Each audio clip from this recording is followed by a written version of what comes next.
Here we are in Bangkok, Thailand.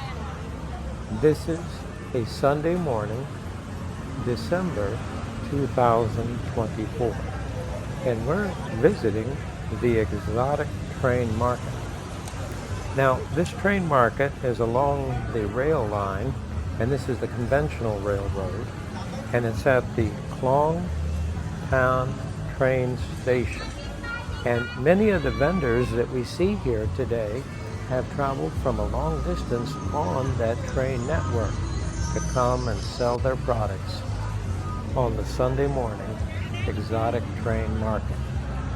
Now we see an awful lot of fresh vegetables and fruits and different types of meats, poultry, and fish.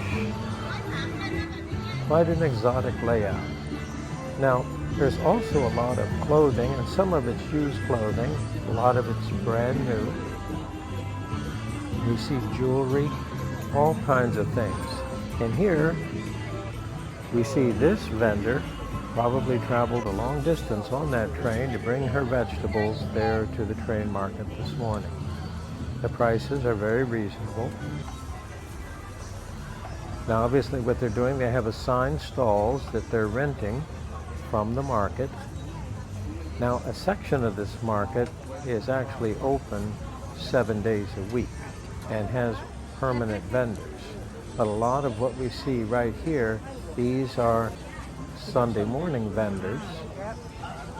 And there we see all the different types of interesting creatures. We see frogs.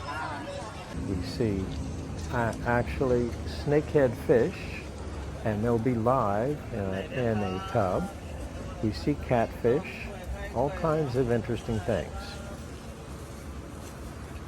There we go. I mean, would you want to buy a fish if it wasn't alive? And so there we see coconuts, pineapples,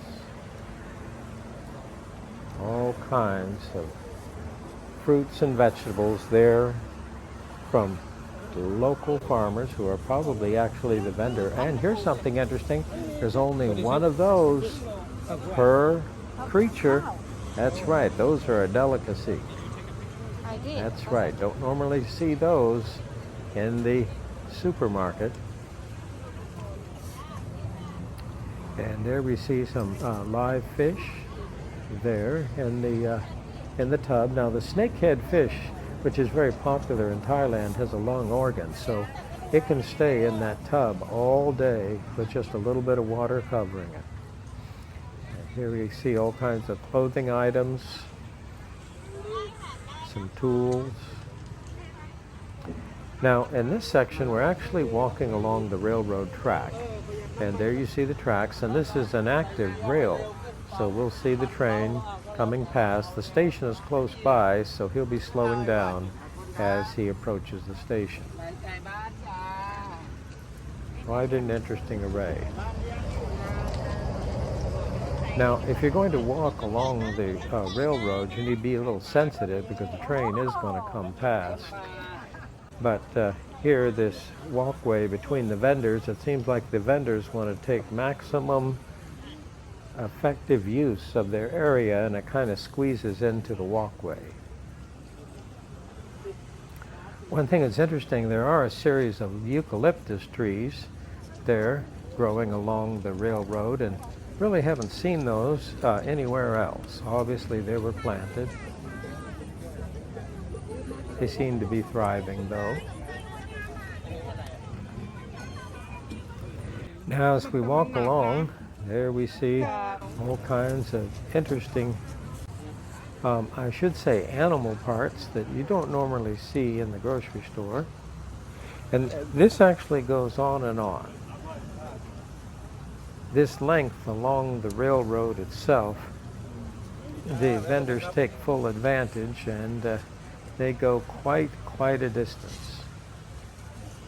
I notice though, as you get out to the extremes, you kind of move away from the produce and animal products more towards the clothing and basic tools. And there we see the lotto for sale, lottery tickets. Those are popular in Thailand. And there we see the placenta of a cow. Well, of course, I don't want that to get away.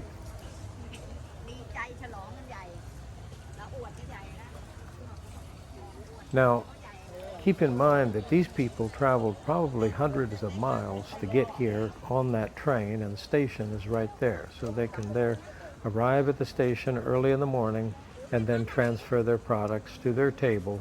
And of course, they reserve and rent a space here along the railroad track.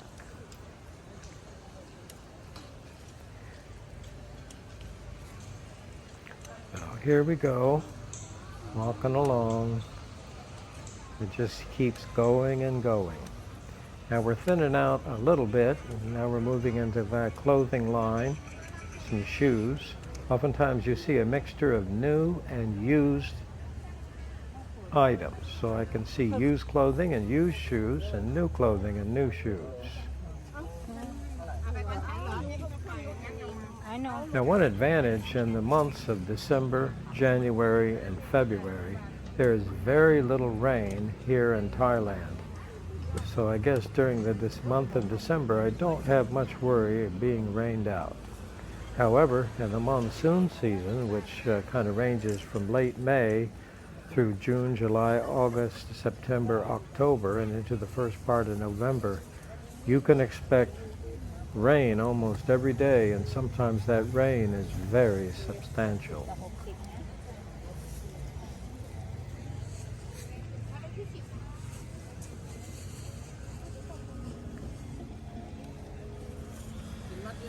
Now, one problem that we have when we visit the train market is parking. So maybe a lot of these customers are maybe traveling on the train, but parking is a problem. And sometimes people, they're parking there on the other side along the roadway of the bordering the railroad track, but they're actually blocking a lane of traffic. And what we have a tendency to do is there is a supermarket, but in order to use their parking place without paying, you have to go in and buy a minimum amount of groceries from their grocery store. So that's no problem. Now we're getting closer to the end, and there it's kind of thinning out, and this is primary clothing. And if you want to go this far, you have to walk. And some of these vendors towards the end, oh, here comes our train. There he comes. He's not going too fast. He, of course, sounds his horn to let you know he's coming. And there you see the rail cars. These are pretty basic. They're not air conditioned. And this train, he actually goes a long way. He'll travel well out of Bangkok, deep into the province, up towards the border of Cambodia. So here we go. We're coming back the other way. And we're back into the meat section. Notice that they're fanning the flies to keep them off. One thing that's interesting about Thailand, the insect population, I oftentimes say this facetiously, but it's true. Here comes our train again. There he goes. Going back the other way. But as far as the insect population of Bangkok, Thailand, I often say this facetiously, that it's zero. In other words, when you visit Thailand, you're going to be hard-pressed to find a flying insect. Mosquitoes, flies, etc., etc. And back 50, 60, 70 years ago, Thailand was plagued with malaria and yellow fever. And they started a program of spraying and using pesticides, and they have pretty well eliminated all flying insects. That's very interesting.